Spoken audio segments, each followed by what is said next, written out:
Entonces la idea de Pablo es que la iglesia de Corintios, que estaba en pelea, que estaba en divisiones, que estaba en pleito, que estaba en conflicto constante y en confrontaciones, entendieran que aunque eran una iglesia con muchos miembros, aunque habían muchas personas en el mismo lugar adorando a Dios, no era realmente una competencia ni una guerra, sino que eran un equipo, tanto Apolo como Pablo como Cefa, aunque cada uno tenía su particularidad, cada uno tenía sus dones y sus capacidades, eran un equipo que trabajaban unidos y en amor por causa de la obra del Señor. Entonces, vamos a abrir nuestras Biblias. Estamos en nuestra serie Los Corintios y estamos en el capítulo 3. Fíjense ustedes, ya esta es la séptima enseñanza que tenemos en esta epístola y vamos por el capítulo 3. Si Dios nos ayuda y Cristo no ha venido, a lo mejor terminamos, amén. Pero estamos en el capítulo 3 y yo quiero que usted se ubique ahí en ese capítulo 3 desde el versículo 9 en adelante. La semana pasada estuvimos allí en los textos anteriores y hoy nos corresponde desde el 10 hasta el 23. Desde el 10 hasta el 23 y vamos a ver qué tiene Dios que decirnos, amén. Dice la palabra de Dios, porque nosotros somos colaboradores de Dios y vosotros sois labranza de Dios, edificio de Dios. Conforme a la gracia de Dios que me ha sido dada, yo como perito arquitecto puse el fundamento y otro edifica encima, pero cada uno mire cómo sobreedifica. Porque nadie puede poner otro fundamento que el que está puesto, el cual es Jesucristo. Y si sobre este fundamento alguno edificare oro, plata, piedras preciosas, madera, heno, hojarasca, la obra de cada uno se hará manifiesta, porque el día la declarará, pues por el fuego será revelada, y la obra de cada uno, cual sea, el fuego la probará. Si permaneciere la obra de alguno que sobreedificó, recibirá recompensa. Si la obra de alguno se quemare, él sufrirá pérdida. Si bien él mismo será salvo, aunque así como por fuego. ¿No sabéis que sois templo de Dios y que el Espíritu de Dios mora en vosotros? Si alguno destruyere el templo de Dios, Dios le destruirá a él, porque el templo de Dios, el cual sois vosotros, santo es. Nadie se engaña a sí mismo. Si alguno entre vosotros se cree sabio en este siglo, hágase ignorante para que llegue a ser sabio, porque la sabiduría de este mundo es insensatez para con Dios, pues escrito está, Él prende a los sabios en la astucia de ellos. Y otra vez el Señor conoce los pensamientos de los sabios que son vanos. Así que ninguno se gloríe en los hombres, porque todo es vuestro, sea Pablo, sea Apolo, sea Cefa, sea el mundo, sea la vida, sea la muerte, sea lo presente, sea lo porvenir, todo es vuestro, y vosotros de Cristo, y Cristo de Dios. Amén. Entonces estamos en este capítulo 3, y nos corresponde hoy este versículo del 10 en adelante, y tenemos que volver un poco atrás para que comprendamos claramente lo que el apóstol está hablando y lo que el apóstol viene diciendo.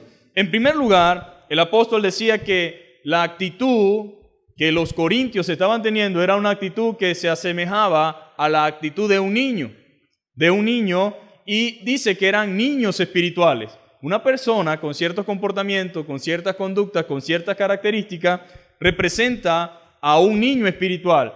Dijimos que la idea no es que nos quedáramos como niños, sino que avanzáramos en nuestro caminar cristiano y que el estancamiento no beneficia a nadie. Cuando una persona se estanca o se detiene en un punto, esa persona se hace daño a sí mismo y daña al resto de los demás. Dijimos que la voluntad de Dios es que maduremos y crezcamos. La voluntad de Dios es que avancemos. La voluntad de Dios es que podamos desarrollarnos y que no nos quedáramos estancados. Y cuando hablamos del desarrollo de un cristiano y el desarrollo de una persona, estamos hablando en el desarrollo también de la iglesia, porque la iglesia somos nosotros, ¿sí o no? Tenemos que tenerlo claro. Este es el edificio o el lugar de reunión o el sitio donde nos reunimos, pero la iglesia somos cada uno de los que estamos aquí. De manera que si usted como cristiano crece espiritualmente, crece como persona, se desarrolla en el conocimiento del Señor Jesucristo, el cual es su responsabilidad. Oiga bien, la iglesia tiene una responsabilidad, los líderes tienen una responsabilidad, el pastor tiene una responsabilidad, pero la responsabilidad final recae sobre usted. ¿Por qué? Porque usted tiene el deber como creyente de crecer en la gracia y en el conocimiento de Jesucristo. O sea, nadie puede avanzar por usted. Nadie puede hacerle a usted vivir y poner en práctica lo que la palabra de Dios dice. Alguien puede decírsela, alguien puede hablarle, pero depende de sí mismo de que usted pueda obedecer y poner por obra la palabra. ¿Cuántos están obedeciendo? ¿Verdad que nosotros a veces quisiéramos ayudar a las personas y queremos que las personas hagan esto, que las personas hagan aquello, pero no podemos hacerla por ellos? Cada cristiano es responsable delante de Dios, aunque algunos creen que ellos pueden delegar su responsabilidad al pastor o a los padres o de repente a las personas que están a su alrededor. Dijimos que una característica de una persona madura era que asumía su responsabilidad y era una persona que afrontaba con valentía y con entusiasmo la realidad de las circunstancias que le toque afrontar, sin culpar a nadie. Entonces establecimos un orden de prioridades. Ahora el apóstol Pablo dice en este verso 10, conforme a la gracia de Dios que me ha sido dada, yo como perito arquitecto puse el fundamento y otro edifica encima, pero cada uno mire cómo sobre edifica. El título de esta mañana, de esta enseñanza es edificando correctamente. ¿Quién quiere edificar una casa incorrectamente? Nosotros queremos que las cosas funcionen, ¿verdad? Y la idea es que podamos edificarnos correctamente, edificarnos como corresponde, como debe ser, edificarnos en la verdad. Nadie quiere ser instruido en una mentira, en un engaño, en un error. La gente quiere ser instruida en la verdad, quiere tener un conocimiento claro de las cosas. Y en Cristo no es diferente. En Dios las cosas no son diferentes. Dios desea que nosotros nos edifiquemos correctamente. Ahora, es importante esto, mis hermanos. Es sumamente importante que podamos comprender que estamos trabajando para el Señor. Nosotros no estamos trabajando aquí para una persona en específico, no estamos buscando un fin propio, no estamos buscando un beneficio particular, estamos trabajando para Dios. Y aunque muchas personas no logran comprender lo que significa trabajar para Dios, en el caso de los creyentes sí lo logramos entender, sí sabemos el significado que eso representa. Y Pablo dice, estamos nosotros trabajando para el Señor, que nuestro servicio es para su gloria, para la gloria de Dios. Nuestro servicio es para su gloria y somos colaboradores de Dios en toda esta labor. Todos los que estamos aquí somos colaboradores. Todos los que estamos aquí hacemos parte de que la iglesia funcione, de que la iglesia se mantenga, de que podamos trabajar y servir al Señor. No es el trabajo de uno, no es el trabajo de dos, ni de tres, ni de cuatro, sino el trabajo de toda la iglesia, incluyendo los nuevos creyentes que, aunque pareciera que están solamente aprendiendo, también están contribuyendo de una manera u otra al sostenimiento y al crecimiento de la iglesia, a su edificación. Entonces somos colaboradores y debemos trabajar en equipo, pero también debemos trabajar en unidad y en amor. Y esto es importante. Debemos trabajar en equipo, en unidad y en amor. Podemos ser un equipo, pero no tener unidad. ¿Sabía eso? Y un equipo que no tiene unidad, sino que es un equipo porque son 12 y son los 12 que están de repente en la cancha o los que están de una manera u otra trabajando o desarrollándose en un equipo, pero todo el mundo sabe que un equipo que no está unido es un equipo que fracasa, aunque tengan el mejor director, aunque tengan la persona más capacitada para dirigirle como director técnico. Si no hay unidad en ese equipo, las cosas no salen bien.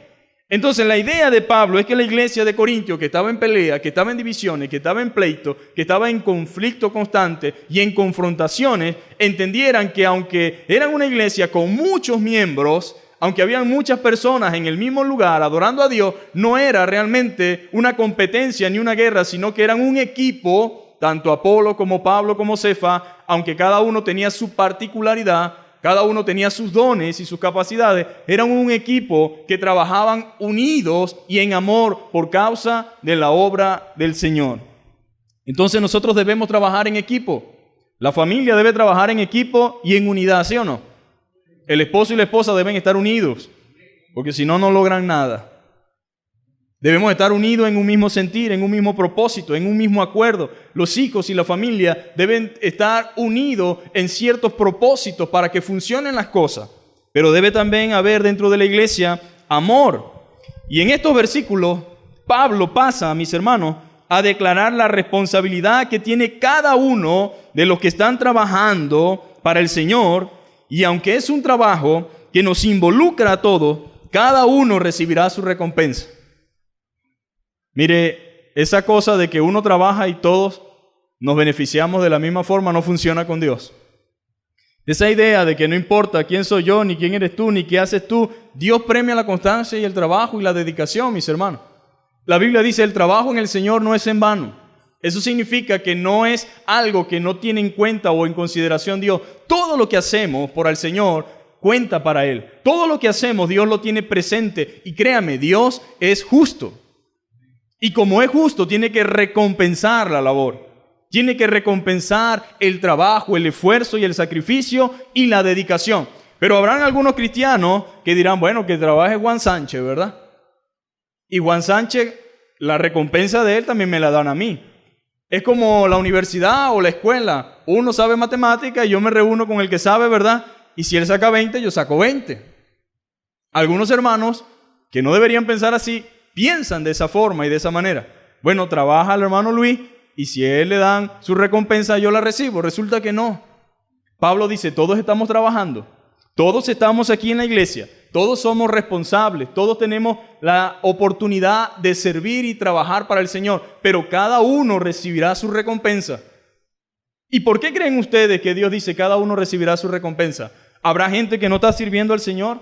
¿Habrá personas que solamente están esperando que los demás hagan para ellos anotarse allí? Bueno, al parecer, las Escrituras son muy claras en este aspecto. Pablo quiere que todos nosotros entendamos que cada uno de nosotros es responsable delante de Dios y que cada uno debe sentir el deseo y la necesidad de servir al Señor. Cada uno recibirá su recompensa conforme a su labor. No puede ser lo mismo, ¿verdad?, el que se esfuerza, porque créanme, algunos dirán, lo que pasa es que él tiene más tiempo que yo. No, aquí para poder servir al Señor todos tenemos que sacar tiempo, ¿sí o no? Todos tenemos que hacer un esfuerzo. Todos tenemos que proponernos en nuestro corazón, decir, voy a servir al Señor, voy a apartar el tiempo para Dios, porque si no, nunca va a haber tiempo. ¿Sabe que es difícil hacer las cosas que Dios demanda? Se presentan los 1001 pero, las 1001 excusas, los 1001 problemas. Pero en Cristo nosotros debemos entender que es nuestra responsabilidad. ¿A quién puedo culpar yo por no servir al Señor? Bueno, lo que pasa es que mis padres no son cristianos. Yo no tengo apoyo. Mi esposa, mi esposo. No, lo que pasa es que los muchachos, mis hijos, mis hijas. No, cada uno es responsable de servir al Señor. Josué dijo, escojan ustedes a quién quieren servir hoy. Claro, el pueblo estaba tremendo, estaba rebelde. Pero Josué dijo, bueno, yo no puedo más que anunciarles las cosas que tienen que hacer. Pero ustedes personalmente tienen que escoger a quién van a servir. Si a los dioses paganos que sirvieron vuestros padres, pero yo, ¿ve? Usted puede decidir por usted. Josué dijo, pero yo y mi casa, mi hogar, mi familia, del cual yo soy el cabeza de hogar, el líder, el que tiene la responsabilidad, serviremos a Jehová. Así de sencillo. Ustedes tienen que escoger a quién van a servir. Pero yo y mi casa serviremos a Jehová. Entonces tenemos esa responsabilidad. Y 1 Corintios, capítulo 3, versículo 8, en el mismo capítulo que estamos, dice lo siguiente. Y el que planta y el que riega son ¿qué? ¿Pero qué sigue diciendo? Aunque cada uno recibirá su recompensa conforme a su labor. El pastor, el diácono, el maestro, el creyente, la persona que está sirviendo a Dios, el que barre, el que limpia. Mira, ni yo soy más que él, ni él es más que yo. Todos somos iguales, pero cada uno recibirá su recompensa según sea su labor. ¿Por qué la Escritura dice según sea su labor? Porque hay personas que hacen muchas cosas, pero no para Dios. ¿Sabía eso? Hay personas que hacen cosas para ser vistos. Hay personas que hacen cosas para que hablen bien de Él. Hay personas que buscan su propio fin e incluso haciendo cosas que pareciera que estuvieran haciendo para Dios. Por eso la Biblia dice, ni el que planta ni el que riega. Pero de acuerdo a la actitud de su corazón, a la motivación por la cual está haciendo las cosas, según sea su labor, así recibirá su recompensa. Ahora, la Biblia habla de un tribunal, el tribunal de Cristo. Los cristianos somos salvos, tenemos vida eterna, pero vamos a dar cuenta a Dios de lo que hicimos en nuestro cuerpo. No puede ser posible que Él sea mi Señor, sea mi Rey, pero yo vivo como me da la gana. No hago nada por ti, no me preocupo por ti, ni por tu obra, ni por tu reino. Jesús dijo, en los negocios de mis padres me conviene estar. Yo tengo que estar en las cosas que tienen que ver con Dios. Trabajó por eso. El apóstol Pablo trabajó por eso. Los discípulos trabajaron por eso. Y nosotros no somos la excepción. Aunque nos han enseñado y nos han acostumbrado a vivir un evangelio en el cual lo único que necesitamos es que Dios nos dé, pero no necesitamos darle nada a Dios. Y es un error. El cristiano maduro entiende que debe servir a Dios. Ahora estamos aquí y dice que el que planta y el que riega son una misma cosa, aunque cada uno recibirá su recompensa conforme a su labor. Otra versión, más actualizada, dice, el que planta y el que riega trabajan en conjunto, con el mismo propósito, y cada uno será recompensado por su propio arduo trabajo. O sea que Dios es un Dios justo, amén. Él va a pagar conforme a la obra de cada uno. Él paga conforme al trabajo de cada uno. Diga conmigo, Dios es justo. No, que no le quede duda de eso. Dios es justo, mis hermanos. Y Él va a pagar a cada uno conforme a sus obras. Cada uno de nosotros está llamado a servir. Está llamado a servir al Señor. Debemos trabajar en conjunto, pero la recompensa será para cada uno en particular. La recompensa será para cada uno de manera particular. Aunque todos estamos llamados a servir al Señor, cada uno recibirá su recompensa. Nadie recibirá recompensa por otros. O sea que aquí no hay manera de sacar 20 si el hermano Luis sacó 20, si Pedro sacó 20. La única manera que usted saque 20 es que se haya involucrado y trabajado. Amén.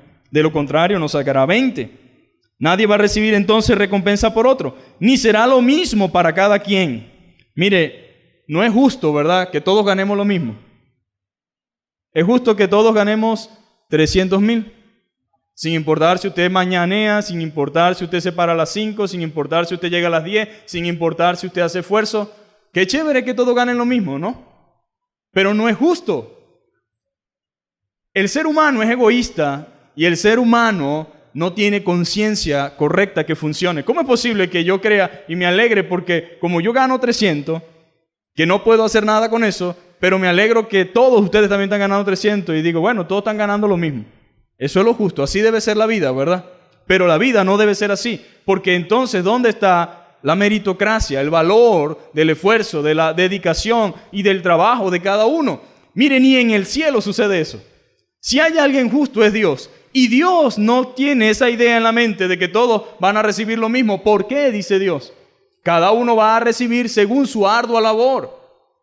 Ahora, Dios está consciente de que hay personas en la vida cristiana que no están sirviendo al Señor y que prefieren servirse a sí mismos, que no hacen nada por la causa de Cristo, pero también está consciente de que hay personas que se niegan a sí mismos, que se olvidan de sus propias cosas para dedicarse a la obra de Dios. Entonces, en su justicia, no puede tratarlo de la misma forma ni darle lo mismo. Y estoy hablando en términos de responsabilidades delante de Dios y de recompensas que Dios dará a cada uno según el trabajo. Entonces, qué bueno que Dios es justo, amén. Él es justo. Él va a premiar la labor y el esfuerzo particular de cada uno. Es importante que comprendamos también, mis hermanos, que estamos hablando a los que hemos sido salvos, ¿no? Estamos hablando para los que han nacido de nuevo, para los que tienen la salvación. Estamos hablando, ¿verdad?, de personas salvas que tienen la responsabilidad de trabajar para Dios. No están trabajando para ganar su salvación, porque quiero que entendamos dos cosas importantes en esta mañana. Una cosa es que estamos sirviendo a Dios por lo que Él hizo por nosotros, por amor. Estamos sirviendo a Dios porque es lo que realmente hace una persona que ha nacido de nuevo y que ama a Dios. Usted necesita servir a Dios con su vida. Usted dice, Señor, yo quiero ser un instrumento en tus manos, quiero que tú me uses. Pero nuestro trabajo no es para ganar nuestra salvación. Recuerde que somos salvos por gracia, por medio de la fe. Nadie se salva por obras, aunque hay personas que piensan que sí. Hay personas que creen que se pueden salvar por lo que hagan. Entonces, esas personas hacen cosas no porque aman al Señor ni para la gloria de Dios, sino porque están buscando un beneficio. Dicen, si hago esto, Dios debería hacer esto. Pero eso no aparece en la Biblia. Dios no hace trueque con nadie. Dios no está interesado en que yo haga algo por Él para Él salvarme. Dios me salvó por gracia y por fe. Somos salvos por gracia. La Biblia dice que por gracia somos salvos y esto no es de nosotros, pues es un don de Dios. Un don significa un regalo de Dios. El hecho de que nosotros estemos aquí o podamos decir soy salvo, no significa que yo caminé de rodillas, no significa que yo vendí mi casa y la repartí entre los pobres, no significa que yo de repente ando por la vida dándome latigazo por los enfermos, no. Aunque hay gente que piensa que eso añade a su salvación o le quita, es un error. La salvación es algo que es el resultado de la obra de Cristo en la cruz. Somos salvos cuando miramos a esa cruz mediante la fe. Ahora, ¿por qué estamos hablando de obra? Estamos hablando de obra porque es un deber cristiano. Las obras no garantizan mi salvación, sino más bien son el resultado de ser salvo. La Biblia dice que Él preparó las buenas obras de antemano para que nosotros anduviésemos en ellas. O sea, un cristiano debe amar las cosas que ama a Dios y debe anhelar hacer las cosas que Dios demanda. Pero es importante entonces que nosotros entendamos que no estamos trabajando para nuestra salvación, sino que este es el fruto de una vida transformada, cambiada y renovada por el Señor. Ahora, nosotros entendemos que somos salvos por gracia, por la gracia de Dios, y que podemos servir a Cristo y a los demás. Pablo dice en el versículo 10 del capítulo 3, conforme a la gracia de Dios que me ha sido dada. Pablo reconoce que él está sirviendo al Señor por la gracia de Dios que le fue dada. O sea, él no estaba haciendo algo porque él quería ganar su salvación. No, él estaba sirviendo a Dios por esa gracia inmerecida que recibió de parte de Dios. Él estaba haciendo eso. Y la única forma, mis hermanos, de que él hiciera lo que estaba haciendo y lo siguiera haciendo era por la gracia de Dios. Nadie puede jactarse delante de Dios. Es un error, grave error, que si una persona cristiana siente que está haciendo algo para Dios, se sienta grande o sienta que debe jactarse. En palabras de Cristo, el mayor debe servir al menor. Mientras más grandes creemos que somos, debemos ser más prestos para el servicio. Los reyes de la tierra se enseñorean del mundo como que si fuese de ellos. Pero entre vosotros no será así, sino que el mayor servirá al menor, dijo Cristo. Los discípulos no entendían mucho eso al principio, ¿verdad? Porque ellos pensaban, Señor, queremos estar en una posición de autoridad. Pero mientras mayor sea la autoridad de una persona, mayor debe ser su servicio. Y de hecho, el nombre que tienen muchos de nuestros políticos, de ministros, tiene que ver con servir a la nación, servir a la comunidad. Pero se ha transformado en estatus, en posición, en altura y en poder, en vez de ser realmente el propósito inicial con el que empezó. Ahora en Cristo, los cristianos debemos entender que somos simplemente colaboradores de Dios y que es un privilegio servir a Dios. Y lo hacemos o debemos hacerlo con gozo y con alegría. Yo no puedo servir a Dios o venir aquí con una carga o como alguien asalariado o como una persona que, bueno, vengo porque me obligan. No, esa no es la forma en que Dios... Nadie desea que le sirvan así. Qué sabroso es cuando nos hacen una arepa con alegría y con gozo, ¿verdad? Es más sabrosa. Pero cuando le sirven una arepa con una cara, con una queja, con 20 minutos antes de hacerla ya estaba incómodo, no quería hacerlo, y después te sirven la arepa, no es agradable comerse una arepa así. Estoy hablando en términos humanos. Ahora imagínense cómo se siente Dios o cómo se sentirá de ofendido cuando nosotros, con una actitud incorrecta, una motivación incorrecta y con una contención interna, con rabia, sin querer hacerlo, simplemente para cumplir, simplemente para que otro nos vea, hacemos las cosas. Dios también se siente ofendido. Y Pablo dice, hermanos corintios, las cosas que hacemos para Dios no pueden ser de esa forma, ni de esa manera. Esa no es la forma en que a Dios le agrada. Debemos servir por amor y por gratitud a aquel quien nos salvó. Mire, nosotros no debemos servir a Dios, mis hermanos, por ningún trueque como algunos lo hacen. Usted debe servir a Dios por amor Usted es un esclavo de Dios por amor. Usted se rinde ante Él y dice, tú eres mi Señor. Tú me salvaste. Todo te lo debo a ti. Pero no puedo ponerte condiciones para servirte. Debo servirte por amor, por gratitud, con alegría.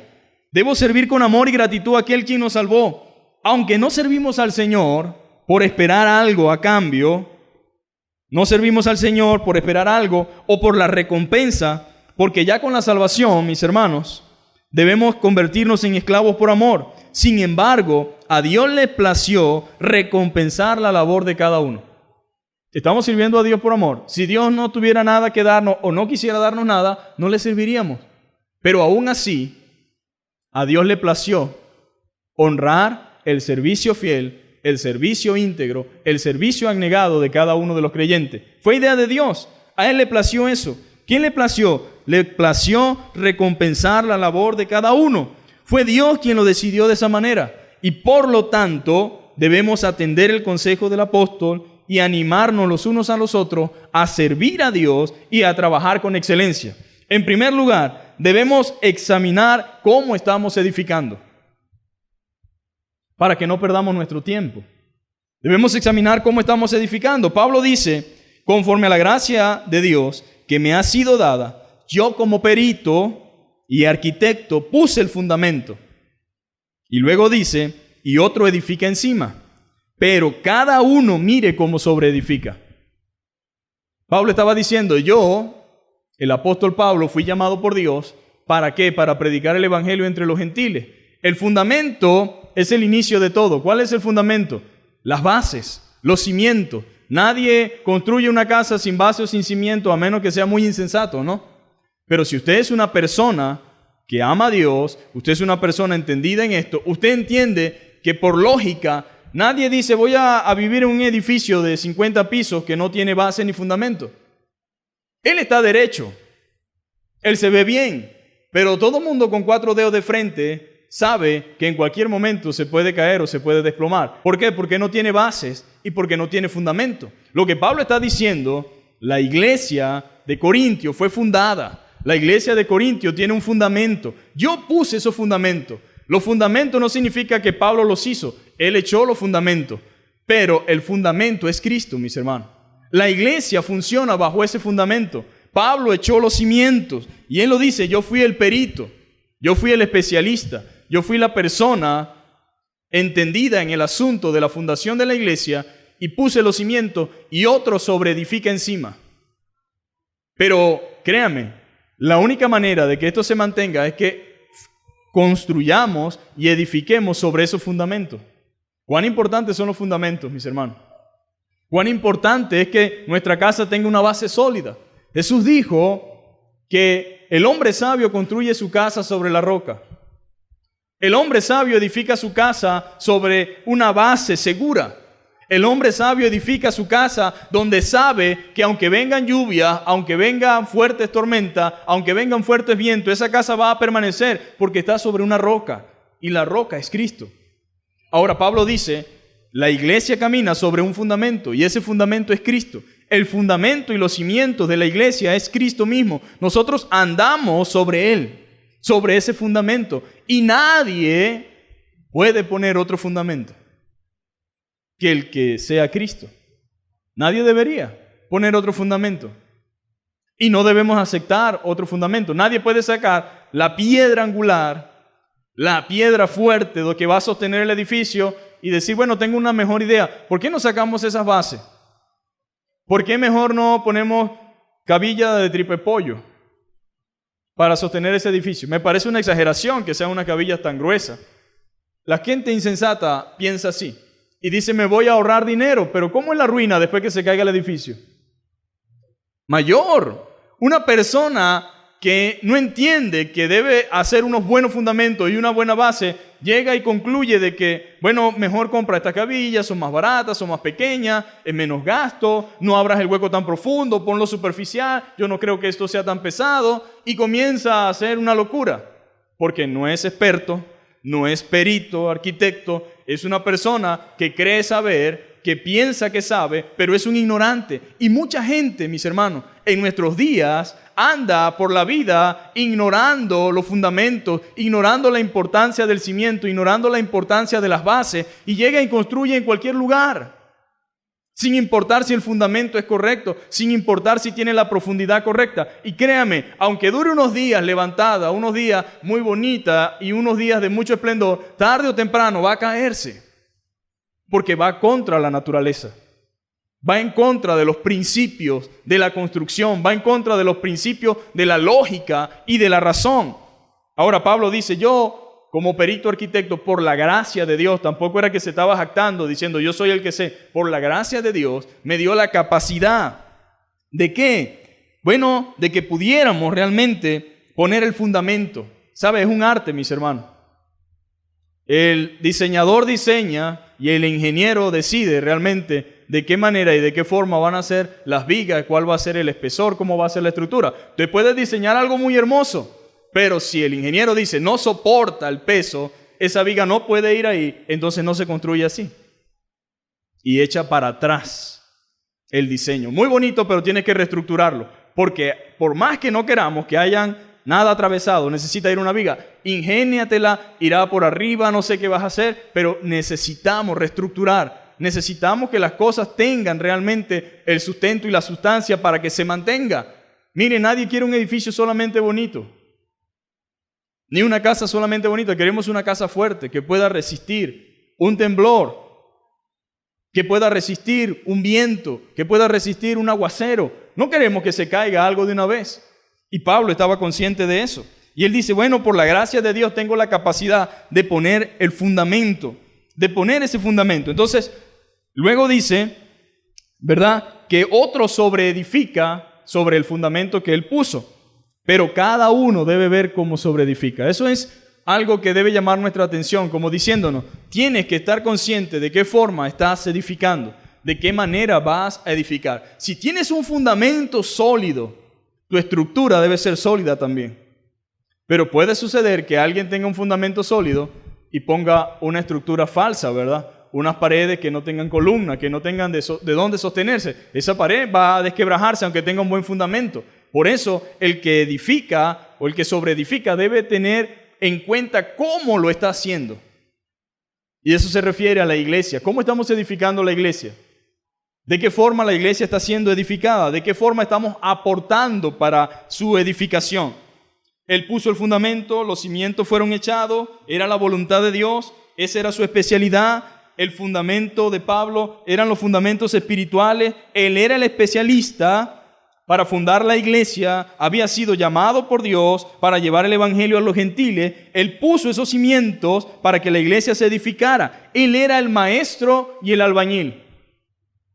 Mire, aquella pared está torcida porque no vino el hermano Lino ese día. Y yo me puse a hacerla. Iba bien, pero algo pasó. Y fíjense, toda la va a ver derechita menos allá en aquella punta. Tengo que decirlo porque van a pensar que es el hermano. Pero como ese día no vino, yo dije, no, yo puedo hacerla. Entonces, el nylon va de esta punta a aquella punta. Y yo puse el bloque estaba allá, que él había puesto, pero en vez de pegarlo de esta pared, lo puse del que yo puse allí. Entonces no me cuadró. Y yo decía, ¿qué pasa? Si está a nivel. Sí está a nivel, pero no estaba nivelada con esta pared. El maestro, albañil. Ahora, usted tiene que aprender a escuchar, mis hermanos. Usted no es el experto es Dios. El que sabe cómo van las cosas es el Señor. Pero a veces nos pasa que las cosas nos salen torcidas porque las hacemos nosotros. Y Pablo dice, yo soy, no para sentirse orgulloso él, sino para darnos a entender a nosotros la importancia de escuchar. Hermano, yo fundé esta iglesia. Yo le di los fundamentos espirituales para que la iglesia pueda perseverar. Si ustedes comienzan a ignorar el fundamento, a ignorar las voces de quienes Dios ha puesto, ustedes se van a ir por un lado torcido. Por eso es que nosotros vemos lo que vemos en las iglesias algunas veces. Por eso hay tantas cosas raras, por eso vemos tantas situaciones que no son correctas, pero es porque nosotros estamos ignorando el fundamento y no estamos escuchando al especialista. ¿Qué tuve que decir? Llamar al hermano. Ya era irremediable, ya iba casi terminando. Y me dijo, hermano, está buena la intención, pero debiste haber llamado primero. Si hubiese colocado el nylon de este lado, no pasa eso. Entonces, ese lado quedó mal, pero pudo haberse evitado. Ahora es un buen ejemplo para muchas cosas en nuestra vida. ¿Cuántas cosas nos están saliendo mal? ¿Cuántas cosas están torcidas en nuestra vida? ¿Cuántas cosas realmente están fuera de lugar por el simple hecho de no escuchar, en este caso, al albañil? Es la ilustración que él está usando, es la metáfora. Él pasó de la agricultura ahora a la edificación y dice, mire, el perito, ¿quién es el perito?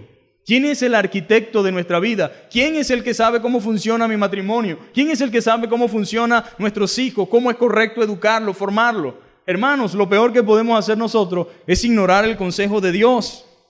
Y es lo que la Biblia enseña.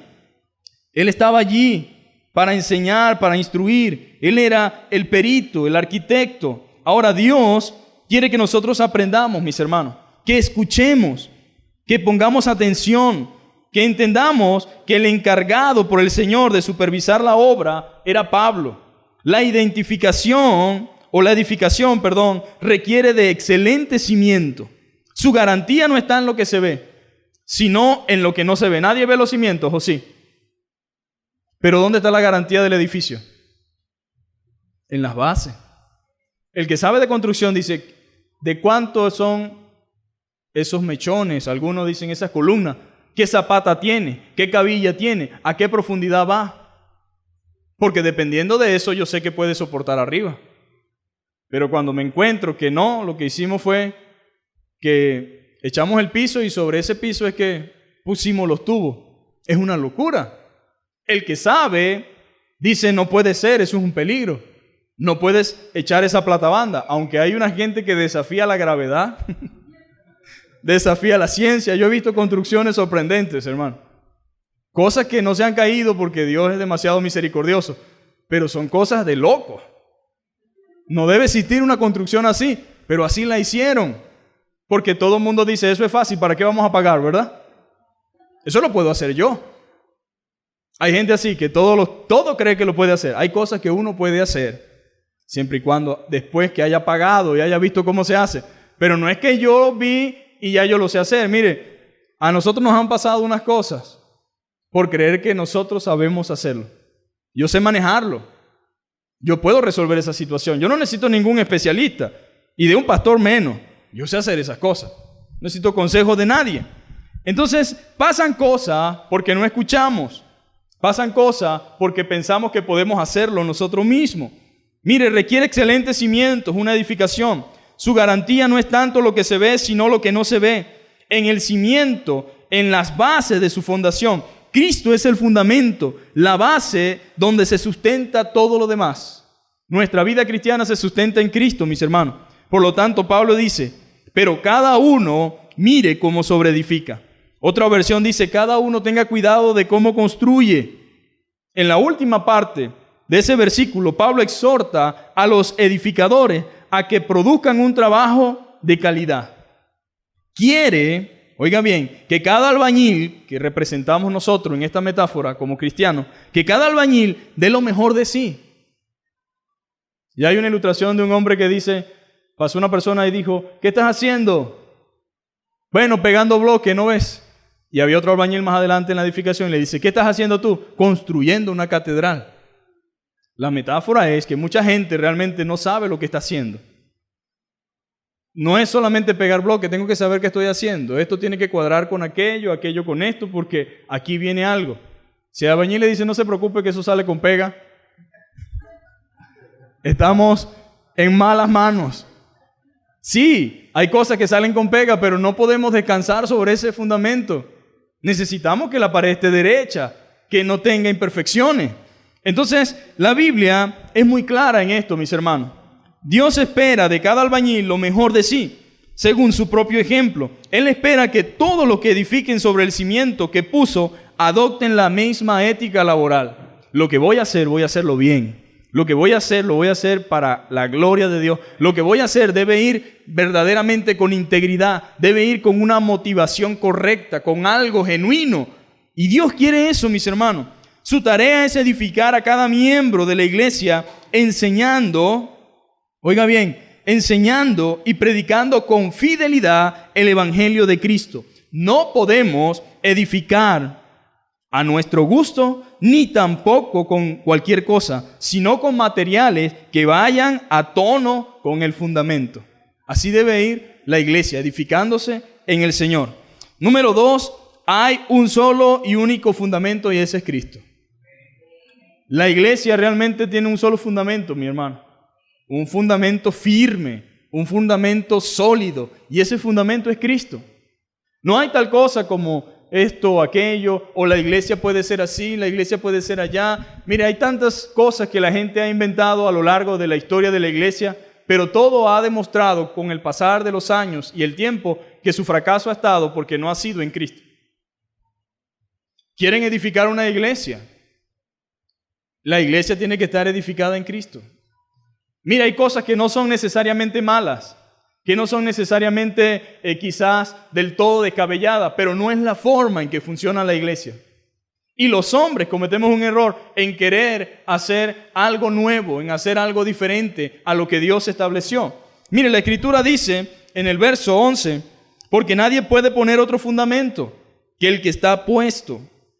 Por eso la Biblia dice, fundado sobre el fundamento de los apóstoles y los profetas. La iglesia está fundada sobre un fundamento que ya fue puesto. Nadie compra un edificio para sacar los fundamentos y poner otro nuevo, porque ¿dónde sostiene lo demás? Cuando saca el cimiento, lo demás se desborona, ¿sí o no? Se supone que cuando se echa un cimiento o un fundamento, es una sola vez y para siempre. Cuando la Biblia dice que la iglesia está fundada sobre el fundamento de los apóstoles y los profetas, se refiere en base a lo que ellos enseñaron, en base a lo que ellos dijeron, que hablaron siendo inspirados por Dios a través del Espíritu Santo. Allí se fundó la iglesia, sobre ese fundamento. Nosotros después de 2000 años no vamos a sacar ese fundamento y poner uno propio, porque sería una herejía, sería una mentira y sería una tragedia. Sería muy lamentable. Ahora, ¿de dónde saca la gente ahora todas las cosas que dice y que habla? Bueno, son nuevos fundamentos, pero no es el fundamento que estableció el Señor. Y dice la Escritura, ¿verdad?, que no puede haber otro fundamento sino el que está puesto. Nadie puede poner otro fundamento. No podemos iniciar una iglesia nueva, diferente a la que ha existido durante más de 2000 años. Aunque tenemos 2000 años como iglesia, el único fundamento que ha existido sobre esa iglesia ha sido Cristo. Nunca ha hecho falta reemplazarlo, nunca ha hecho falta cambiar su espesor. No, deje tranquilo el fundamento donde está la iglesia y camine sobre ese fundamento. Ahora, no podemos hacer una iglesia diferente a la que ha existido durante más de 2000 años, porque eso sería poner otro fundamento. La iglesia funciona en base a Cristo. Ese es el fundamento. Debemos edificar la iglesia en base a lo que Cristo dijo. ¿Cómo se edifica la iglesia?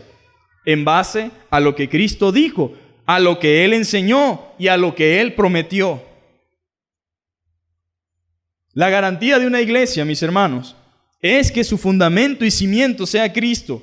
No podemos edificar iglesia en base a conceptos que no tienen fundamentos en Dios, y eso es lo que Pablo le estaba transmitiendo a los corintios. Mire, el fundamento de esta iglesia no debe ser Pablo, Apolos o Cefas. El fundamento de esta iglesia debe ser Cristo, amén. Ahora, hay muchas iglesias fundadas en bases de hombres, en bases de filosofías humanas, en bases de liderazgo, en base del nombre de fulanito de tal, el nombre de fulanito de tal. Esa iglesia, por muchas buenas intenciones que tenga, por mucho anhelo de hacer cosas para Dios, si su fundamento no está en Cristo, es una iglesia débil. Y es una iglesia que más tarde que nunca usted la verá que tendrá que recoger su tragedia, recoger su ruina, porque una iglesia que no está fundada en Cristo está destinada a la ruina. Mire, la Biblia dice que las puertas del Hades no prevalecerán contra la iglesia de Jesucristo. La pueden perseguir, la pueden torturar, la pueden censurar, pueden hablar mal de ella, la pueden difamar, pueden perseguir a sus feligreses, pero la iglesia se mantiene firme. Porque la sólida roca en la que está es Cristo. Pero una iglesia basada en fundamentos de hombre, en ideologías de hombre, fundada, ¿verdad?, en liderazgos humanos, es una iglesia que cuando muere su líder pierde su norte. Es una iglesia que cuando fallan sus líderes, fracasa como iglesia. Es una iglesia débil, es una iglesia dependiente. Y Pablo dice, yo no quiero eso. Quiero una iglesia firme, un edificio que se mantenga estable a pesar de la adversidad y a pesar de las circunstancias que le toque afrontar y enfrentar. Nadie puede poner otro fundamento. Nadie debe poner otro fundamento que no sea Cristo. Cualquier persona que quiera poner otro fundamento que no provenga de Dios no debe ser tolerado dentro de la iglesia. Si yo mañana me volviera loco y le dijera a ustedes que la salvación se obtiene por obra y de que no importa qué hagamos, igual a Dios no le interesa. Si yo le dijera que Dios está interesado solamente, ¿verdad?, en tu corazón y no en tus acciones.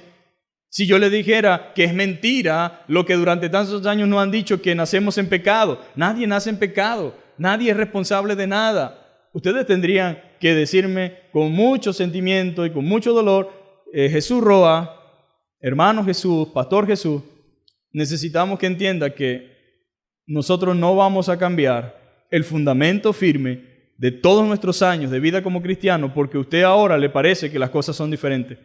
No podemos arrancar el fundamento para plantar uno nuevo. Tendrán que decirme no venga más. O aquí no podemos aceptar esas enseñanzas a menos que se retracte.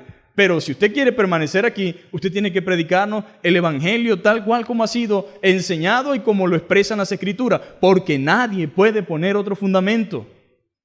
No pueden haber más fundamentos aparte de los que ya están echados. No puede haber otro cimiento. Es lo que Dios está diciéndole a los hermanos de Corintios por medio de Pablo. No puede haber tal cosa como esa. Ahora, muchas iglesias se levantan y están floreciendo, creciendo, aparentemente, pero no tienen una base, no tienen una firmeza, no tienen una base que las ayude a permanecer. Su base no es Jesucristo, sino sus propios líderes, su propia filosofía, su propia versión de iglesia, que ellos mismos se han creado. Pablo previene, mis hermanos, a los corintios de que nadie es capaz de colocar otro cimiento que no sea el que ya fue colocado. Con la advertencia que Pablo les da, dice que cada uno tenga cuidado de cómo edifica. Alerta a los edificadores de que su obra será juzgada. Ningún obrero en el servicio del Señor puede enseñar y predicar impunemente un evangelio contrario al evangelio de Cristo. ¿Sabe qué dijo Pablo? Cualquiera que os enseñe o predicase otro evangelio sea anatema. La palabra anatema significa sea maldito. Toda persona que quiera introducir o enseñar un evangelio diferente al que enseñan las Escrituras, sea anatema. Es una palabra muy fuerte, mis hermanos. Y Pablo dice, aun si un ángel viniese y les predicase otro evangelio diferente al que nosotros les hemos anunciado, sea anatema. Cuando Pablo dice el evangelio que les hemos anunciado, no significa un evangelio que nació de él, significa el evangelio que procedía de Cristo. Y 2000 años después, aunque hay nuevos evangelios, aunque hay gente que ha introducido, y Pablo dice, estoy maravillado de que tan pronto os hayáis alejado de aquel que os llamó de las tinieblas a su luz. Y no es que exista otro evangelio, sino que hay algunos que perturban el evangelio de Cristo. ¿Sabe? Es una lucha, mis hermanos. La lucha por la verdad. La lucha por mantener la pureza del evangelio en medio de un mundo corrompido. Y como bien decía la clase esta mañana de nuestro hermano, hombres que tienen apariencia de piedad, pero con sus hechos lo niegan. Hombres que realmente se han introducido encubiertamente. Nadie tiene una etiqueta que dice soy un falso maestro. Ando diciendo cosas que no son. Todo el mundo tiene una apariencia de piedad, pero lo que va a determinar si lo que enseña es verdad es que esté de acuerdo a la palabra de Dios. Los falsos maestros no son falsos maestros porque digan puras mentiras. El problema y el peligro con los falsos maestros es que mezclan verdad con mentira. Y siempre va la mentira, la verdad empezandito y la verdad al final. Pero en el medio, en medio de la euforia, en medio del estanciamiento que tiene la gente, no logra percibir dónde va la mentira. Y la única manera es que la persona entienda cuáles son los fundamentos. Y por eso Pablo estaba diciéndole a los hermanos de Corintios, ojo pelado. Nadie puede poner otro fundamento que el que está puesto, que es Cristo. Si aquí le vienen con cuento chino, si Cristo no es el centro de la predicación, si Cristo no es el centro de todo, si Cristo no es el medio de salvación, si Cristo no es el que perdona los pecados, si Cristo no es el que da la vida eterna, entonces no acepten eso. Pero en el día de hoy hay una cantidad de misceláneos en la iglesia. Gente predicando a un Cristo todo raro. Un Cristo distorsionado, un Cristo que no aparece en nuestras Biblias. Un Cristo que según algunos no condena. Un Cristo que dice, según algunos, Jesús no te condena. Dios, la Biblia dice realmente, mis amados hermanos, el que cree en el Hijo tiene la vida. Pero quien rehúsa creer en el Hijo no verá la vida, sino que la ira de Dios está sobre él. ¿Cómo es posible que la Biblia diga en San Juan 3:16 que es la descripción más grande del amor? Más a todos los que de tal manera amó Dios al mundo que ha dado a su Hijo unigénito para que todo aquel que en Él crea no se pierda, mas tenga vida eterna. Y luego dice, esta es la condenación, que la luz vino al mundo, pero los hombres amaron más las tinieblas que la luz porque sus obras eran malas. Entonces es una idea distorsionada de lo que es el amor de Dios. Obviamente Dios envió a su Hijo al mundo. ¿Para qué? Para que nosotros seamos salvos por Él. Pero la persona que no dispone su confianza en el Señor y que no deposita su fe en Él es una persona que está rumbo a la perdición. No está rumbo a la perdición, está en perdición. Que no se ha consumado todavía. Pero al morir y partir de esta tierra es la garantía más segura que pueda tener. Entonces la Biblia es muy clara. Ninguno puede colocar otro cimiento para reemplazar el que Dios mismo ha puesto. De hacerlo, será todo un fracaso. Ningún teólogo puede adulterar el Evangelio sin sucumbir bajo la ira de Dios. Los apóstoles recibieron este Evangelio de Jesús y lo proclamaron a los judíos y a gentiles. Lo comunicaron a la posteridad como sagrado depósito. Esto es la palabra de Dios. ¿Y sabe qué dice Pedro? Tenemos la palabra profética más segura, la cual hacemos bien en prestar atención, porque es como una antorcha que alumbra en medio de oscuridad. Jesús dijo, yo soy la luz del mundo. Pero ¿cuántas personas andan con la linterna apagada, verdad? Esta es la luz, pero como la tienen tanto tiempo cerrada, no alumbra nada. Una linterna en manos de una persona en oscuridad, pero que no la prende, no tiene sentido, ¿verdad? Pero mucha gente y muchos cristianos en nuestro día andan con una Biblia que es la luz, pero no la usan. No la utilizan para alumbrar su camino en la oscuridad. Y mucha gente anda realmente despistada, desviada, desorientada. Y hay gente que está incluso decepcionada de Dios por las cosas que suceden, como que si lo que está sucediendo es la voluntad de Dios. Ese es el resultado de la ignorancia, el resultado de alejarse de los preceptos de Dios, el resultado de poner otro fundamento que no es Cristo. Entonces hay una responsabilidad doble. La responsabilidad de los que enseñan y la responsabilidad de los que escuchan, que aceptan todo lo que enseñan sin antes pasarlo por el filtro de las Escrituras. Y sigue Pablo tratando con estos hermanos. Los apóstoles entonces recibieron ese mensaje, ese depósito, lo proclamaron y se mantiene hasta la posteridad. Eso significa hasta nuestros días, como un sagrado depósito. Por lo tanto, la iglesia descansa en el fundamento de nuestro Señor Jesucristo. Ahora, segunda de Timoteo, mis hermanos, y en el capítulo 2 y el verso 15 dice, esfuérzate para poder presentarte delante de Dios y recibir su aprobación. Timoteo era un obrero, era un colaborador, era una persona que había sido enviada por el apóstol Pablo a la iglesia de Éfeso. En su Biblia debe decir, procura diligentemente presentarte ante Dios aprobado, como obrero que no tiene de qué avergonzarse. Un albañil debe procurar presentarse aprobado ante quien lo contrató, ¿sí o no? Que no tenga nada de qué avergonzarse. Que no diga, ay, mira, quedó torcida, pero no importa. Yo quiero que usted piense por un momento, ¿qué pensaría usted de una persona que usted manda a echar un piso de granito en su casa y ahí quedó roto así, quedó agreteado, pero no importa? Con cera, lo limpia, lo acomoda. La Biblia dice, procura. ¿Quién va a procurar? Diga yo. Yo debo procurar presentarme delante de Dios como un obrero aprobado, que no tiene nada de qué avergonzarse, que usa bien la palabra de verdad. En esta versión que yo les estaba leyendo dice, esfuérzate para poder presentarte delante de Dios. Y luego dice, y recibir su aprobación. Sé un buen obrero, alguien que no tiene de qué avergonzarse y que explica correctamente la palabra de verdad. Ahora, en tercer lugar, mis hermanos, y como último punto, mi edificación o trabajo en el Señor será probado. Después de que termina un edificio, viene una inspección, si no lo sabía. Vienen unas personas calificadas para determinar si la estructura está apta para que alguien pueda vivir allí o para que se pueda ejercer allí el propósito por el cual se edificó.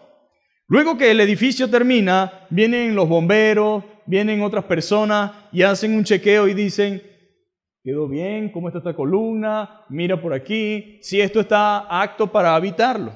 Pero si esas personas que vienen, luego que ven la estructura, consiguen falla, dicen, supongamos que vivimos en un país donde se hacen las cosas bien, dice, esto no puede ser habitado por esto y por esto. ¿Qué van a hacer? Tienen que tumbar lo que tengan que tumbar y hacerlo de nuevo. Sí, pero eso significa que vamos a perder mucho dinero, ¿verdad? Vamos a recibir pérdida. ¿Cómo nos podemos arreglar? ¿De qué manera podemos nosotros hacer que esto sea habitable? Bueno, deposita por lo menos la mitad de lo que ibas a gastar. Y dice la persona, bueno, prefiero darle la mitad, ¿verdad?, que hacerlo de nuevo. Así funcionan las cosas en este mundo. Pero delante de Dios esas cosas no suceden. Cuando Dios venga a inspeccionar su obra y lo que nosotros hemos hecho, el trabajo que cada uno de nosotros ha hecho, no podemos decirle, ¿de qué manera te puedo sobornar, Dios? ¿Quieres algún detallito que te haga falta para que apruebe mi tarea o mi trabajo? Desde luego que eso no existe. Mire, ¿y cuánta gente no hemos sido perjudicados por la irresponsabilidad de otros, que son los que debían dar la aprobación y aprobaron algo malo y al año de vivir ahí se destaparon las cañerías, se bota el agua, hay filtraciones, tenemos problemas de todo tipo y no hay dónde reclamar porque fue aprobado? Y la que te dicen es, bueno, debe ser algún problema de ustedes, dañaron alguna llave, una mala manipulación, qué sé yo. Y con eso quedamos listos, ¿verdad? Pero no así con Dios. Entonces, ¿por qué le digo que usted debe entender que su edificación o su construcción o el trabajo que usted hace para el Señor será realmente probado? Y mire qué dice la Biblia más adelante. Estamos en el verso 9. En el verso 11. Porque nadie puede poner otro fundamento que el que está puesto, el cual es Jesucristo. Y si sobre ese fundamento, o sea, sobre el Señor, oiga bien, pare su oreja. Y si sobre ese fundamento, ¿verdad?, alguno edificare oro, aquí están los materiales, plata, piedras preciosas, madera, heno y hojarasca. La obra de cada uno se hará manifiesta, porque el día la declarará, pues por el fuego será revelada, y la obra de cada uno, cual sea, el fuego la probará. Si ustedes saben que algo lo van a probar con fuego, ¿cómo se prueba el oro? Mire, hay líquidos, hay químicos, pero el que no se pela es el fuego. La gente que trabaja con oro y tiene cierta edad, prende candela y si se pone negro, no es oro. Pero si no se pone negro, es oro. Lo que está diciendo Pablo es, hermanos, yo sé que aquí hay mucha gente que está sirviendo a Dios, que está trabajando, que para allá, que para acá. Honestamente, hay cosas que se escapan de mi vista. Yo no puedo darme cuenta exactamente cómo están ustedes construyendo, porque es un trabajo espiritual. Acuérdese que esto es una metáfora. Es un trabajo espiritual. Cada uno está haciendo una labor. Pero entienda esto, el trabajo de cada uno será aprobado. El trabajo de cada uno en un día específico que se llama el Tribunal de Cristo, Dios va a pedir cuenta de lo que hemos hecho y probará la labor de cada uno de ustedes. Ahora les voy a decir algo, dice Pablo. La obra de cada uno será manifiesta porque el día la declarará, pues por el fuego esta será revelada, y la obra de cada uno, cual sea, el fuego la probará. Si permaneciere la obra de alguno que sobreedificó, recibirá recompensa. Aquí nadie puede engañar a Dios. Hizo el papel de que estaba trabajando, pero no estaba trabajando. Hizo el papel de que estaba sirviendo a Dios y todo el mundo aquí lo admirábamos. y decíamos, qué bueno el hermano fulano, ¿verdad? Ay, qué chévere la hermana fulana. De verdad que eso es un pan de Dios, que Dios lo bendiga. Qué hombre tan fiel, servidor de Cristo. Pero dice la Biblia, si la obra de alguno se quemare, él sufrirá pérdida. Si bien él mismo será salvo, aunque así como por fuego. ¿Qué está diciendo Pablo? Amados hermanos, hay diferentes tipos de materiales para construir. Hay oro, plata, piedras preciosas, hay heno, madera, heno y hojarasca. ¿Con cuál va a construir usted? Dice Pablo. Cada creyente es responsable delante de Dios de cómo edifica la iglesia. Cada uno en particular tiene la oportunidad de edificar la iglesia sobre ese fundamento que es Cristo. Podemos edificar. Qué bueno es que todos tenemos participación, ¿verdad? Tenemos oportunidad de servir. Es algo que va directamente relacionado a pastores, maestros y evangelistas, pero automáticamente también se refiere en un sentido general a toda la iglesia. Todos pueden edificar la iglesia en un sentido espiritual sobre ese fundamento que es Cristo. Y todos tenemos la oportunidad de edificar con estos tipos de materiales. Dice que tenemos entonces diferentes tipos de materiales y se distinguen en calidad. El oro, y al final dice que hojarasca, ¿con qué quiere edificar a usted? Hay diferentes tipos de materiales, se distinguen en calidad. Usted puede edificar bien sea en oro y plata y piedras preciosas, o en madera, o en heno, o en hojarasca. Si yo le preguntase a usted, mis amados hermanos, ¿con cuál de esos materiales le gustaría construir su casa? ¿Qué me diría usted? Bueno, tienes bambú, tienes allí bajareque, tienes bloque rojo, tienes paredes prefabricadas, tienes bloque de concreto. ¿De qué manera quiere construirla usted? ¿De qué forma desearía construirla? Entonces, la Biblia es muy clara. Hay diferentes tipos de materiales y usted debe ponerse el corazón en la mano y pensar, ¿con qué construiría yo? Desde luego que usted me va a decir con los mejores materiales, ¿sí o no?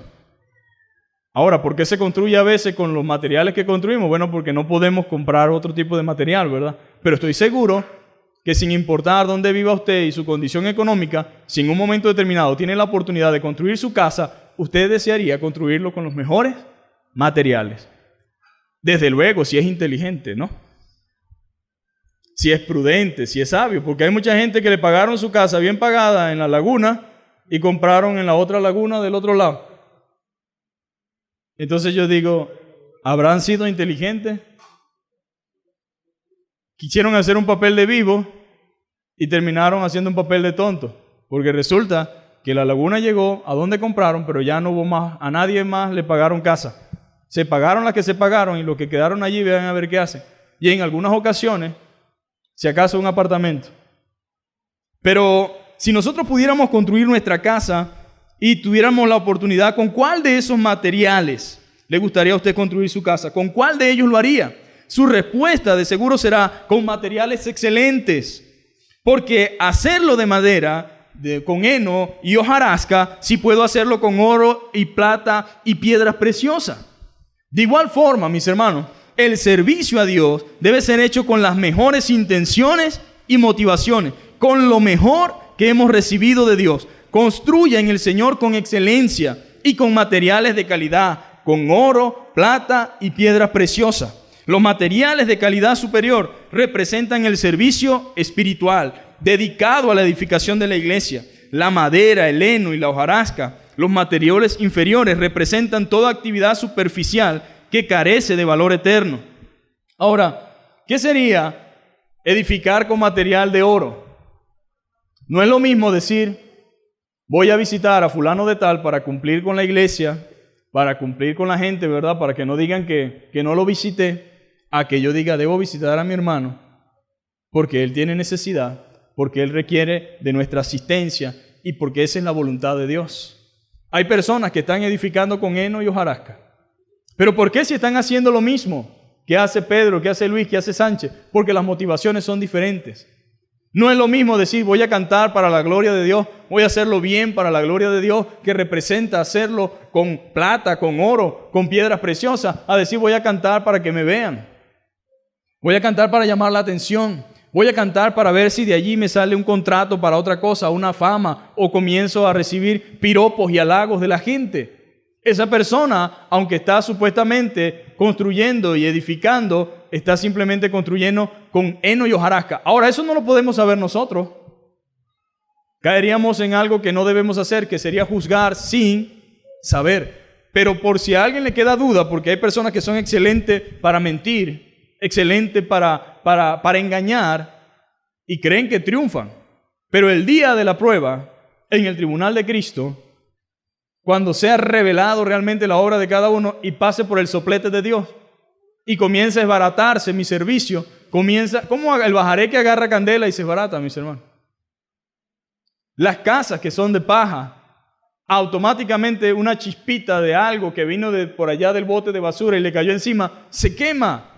Cuando algo no es real, cuando algo es madera, aunque cumple una función aparente, no es eterno, no permanece. Y cuando sea probada por el fuego, entonces revelará realmente que era una obra vana, una obra que no estaba realmente dedicada, no fue algo hecho espiritualmente, no fue algo hecho con amor, sino que fue algo hecho superficialmente y era algo que no tendría trascendencia eterna.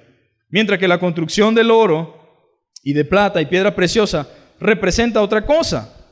Ahora, la prueba, mis hermanos, la prueba revelará exactamente con qué materiales construimos. Yo pregunto en esta mañana, ¿cómo quiere construir usted para el Señor? Si me dice que para su casa quiere construir con lo mejor, ¿por qué entonces vamos a construir con lo peor para Dios? Por eso mucha gente no entiende la construcción del templo. Dicen, oye, pero ¿por qué el templo tenía esto? Quiero que entienda algo, a Dios le gustan las cosas bien. A Dios le gustan las cosas con excelencia. Dentro de nuestras posibilidades y dentro de nuestras capacidades debemos hacer las cosas para Dios de la mejor forma y de la mejor manera. Si usted ve el Éxodo y ve la descripción de cómo era realmente el arca del pacto, cómo era el tabernáculo y cómo fue el templo, usted se dará cuenta que Dios es una persona que le gustan las cosas bien y buenas. Y no es pecado que alguien quiera hacer las cosas bien y buenas para Dios. Lo que sí necesitamos entender es la motivación y el propósito por el cual estamos haciendo esas cosas. ¿Qué es lo que realmente nos motiva a hacer las cosas para Dios? Ahora, aunque el heno, la madera y la hojarasca representan las obras superficiales y que no tienen trascendencia eterna, no necesariamente indica que sean malas, pero sí indica que nosotros como cristianos deberíamos esforzarnos por dar lo mejor para Dios. No debemos conformarnos con madera, con hojarasca, ni con heno, sino que debemos anhelar presentarle a Dios lo mejor, mis hermanos. Eso se refiere, en su vida cristiana, en su servicio para Dios, usted debe dar lo mejor. La Biblia dice que nos presentemos delante de Dios realmente como un sacrificio vivo y santo, agradable delante de Él. Y dice realmente que nos presentemos como un sacrificio vivo, que nos esforcemos por presentarnos delante de Dios como Él espera y como Él quiere. Y mire, mis hermanos, tampoco tiene que ver realmente el deseo de Pablo, es que la iglesia entienda que debemos edificar con los mejores materiales.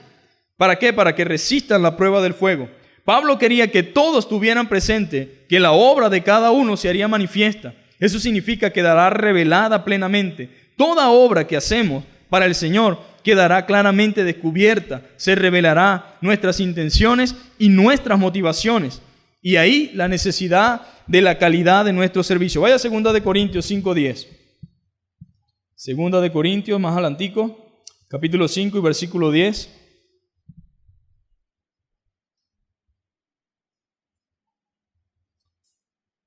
Y dice la Biblia, porque es necesario que todos nosotros, es necesario que todos nosotros comparezcamos ante el tribunal de Cristo, para que cada uno reciba según lo que haya hecho, mientras estaba en el cuerpo, sea bueno o sea malo.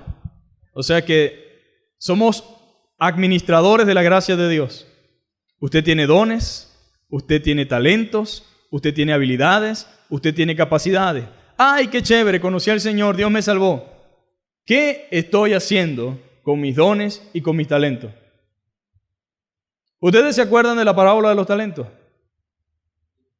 Cada uno trajo, ¿verdad? Digo, Señor, aquí está lo que me diste, aquí está lo que produje. Pero hubo un osado que dijo, Señor, mire la justificación. Cuando yo estaba nuevo creyente, yo decía, pobrecito ese hombre, no entiendo por qué Dios le habla así. Él dijo, Señor, sé que eres un hombre duro, que ciegas donde no sembraste y que recoges donde no esparciste. Entonces tuve miedo de lo que tú me diste y entonces lo guardé. Y para no perderlo, lo guardé y lo traje aquí para que, bueno, yo dije, bueno, pero él en el fondo tiene una buena respuesta. Pero estudiando, ese hombre es un abusador. Primero dice, recoges donde no esparciste. Eres un hombre duro y severo. Y luego, la hipocresía es tan grande de ese hombre que dice, tuve miedo de ti y por eso lo guardé y no produje nada. Y el Señor le responde, siervo malo y malvado, ¿no podías haber dado mi dinero por lo menos a los banqueros para que cuando yo regresara tuviera intereses? Eso significa que él había echado por tierra al Señor. Si realmente sabía que era un hombre fuerte, si realmente sabía que era un hombre que recogía donde no sembró, si realmente sabía que era un hombre así, ¿por qué entonces no hiciste nada? Cuando uno sabe realmente quién es Dios, cuando uno realmente sabe todo lo que Él ha hecho por nosotros, ¿ustedes creen que es una justificación decir, Señor, tuve miedo de ti? Al contrario, uno sabe que tenemos que trabajar. ¿Cuál es la diferencia en que unos lo hicieron y el otro no? Fue la obediencia, mis hermanos. Unos decidieron obedecer a Dios y eso realmente tomaron en serio la palabra de Dios, tomaron en serio lo que Dios le dio y obedecieron a su Señor. Este realmente era alguien que estaba justificando lo injustificable y estaba simplemente aparentando que tenía temor de Dios. Pero créame, Dios conoce todas las cosas. Dios sabe cuándo hay hipocresía en nuestro corazón, cuándo estamos hablando con verdad o cuándo estamos hablando con mentira.